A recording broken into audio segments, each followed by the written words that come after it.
Brazilian superstar Neymar জুনিয়রের আন্তর্জাতিক ফুটবলে ফেরার স্বপ্ন আবারও থমকে গেল চোটের ধাক্কায়। প্রায় ২২ মাস পর জাতীয় দলে ফেরার আগ মুহূর্তেই সান্তোসের অনুশীলনে উরুতে চোট পান তিনি। স্ক্যান রিপোর্ট হাতে পাওয়ার পর সান্তোস ক্লাব বিষয়টি নিশ্চিত করেছে ব্রাজিলিয়ান ফুটবল ফেডারেশনকে। পরবর্তীতে ব্রাজিলিয়ান কোচ কার্লো অ্যাঞ্চেলোত্তি নিশ্চিত করেন এই চোটের কারণেই আসন্ন বিশ্বকাপ বাছাই স্কোয়াডে নেইমারকে রাখা হয়নি। স্কোয়াডে জায়গা না পাওয়া নিয়ে কোনো আনুষ্ঠানিক প্রতিক্রিয়া দেয়নি নেইমার, তবে নিজের ইনস্টাগ্রামে ইঙ্গিতপূর্ণ একটি স্টোরি দিয়েছেন।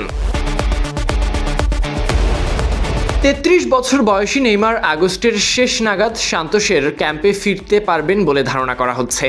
কোচ অ্যাঞ্চেলোত্তি জানিয়ে দিয়েছেন, বাছাই পর্বের শেষ ধাপে তিনি সম্পূর্ণ ফিট খেলোয়াড়দের নিয়েই লড়াইয়ে নামবেন।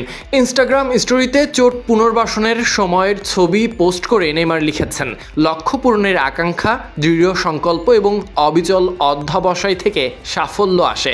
আপনি যদি চূড়ান্ত লক্ষ্যে নাও পৌঁছাতে পারেন, তবুও যারা বাধা অতিক্রম করে এগিয়ে যায় তারা প্রশংসনীয় কিছু অর্জন করে। বাছাই পর্বে ৫ সেপ্টেম্বর রিও ডি জেনিরোর চিলির বিপক্ষে এবং ১০ সেপ্টেম্বর বলিভিয়ার বিপক্ষে মাঠে শেষ ম্যাচ খেলবে ব্রাজিল। দল ঘোষণার সময় নেইমারের চোট নিয়ে অ্যাঞ্চেলোত্তি বলেন, নেইমার ছোটখাটো চোটে পড়েছিল গত সপ্তাহে। বাছাই পর্বের শেষ দুটি ম্যাচ ভীষণ প্রতিদ্বন্দ্বিতামূলক হবে, তাই আমরা সেরা ফিটনেসের খেলোয়াড়দের নিয়েই দল সাজাতে চাই, যারা সর্বোচ্চ পারফর্ম করতে পারবে।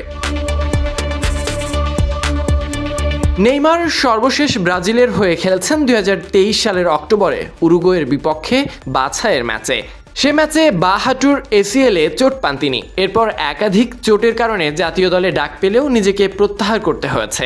এবারের ঘোষণার পর জাতীয় দলের বাইরে থাকার সময়টা প্রায় ২ বছরের কাছাকাছি হয়ে গেল নেইমারের। গত জানুয়ারিতে সান্তোসে ফেরার পরও চোটে পড়েছিলেন তিনি, যদিও এই মৌসুমে ১৯ ম্যাচে ৬ গোল করে হারানো ফর্ম ফিরে পাওয়ার ইঙ্গিতও দিয়েছেন।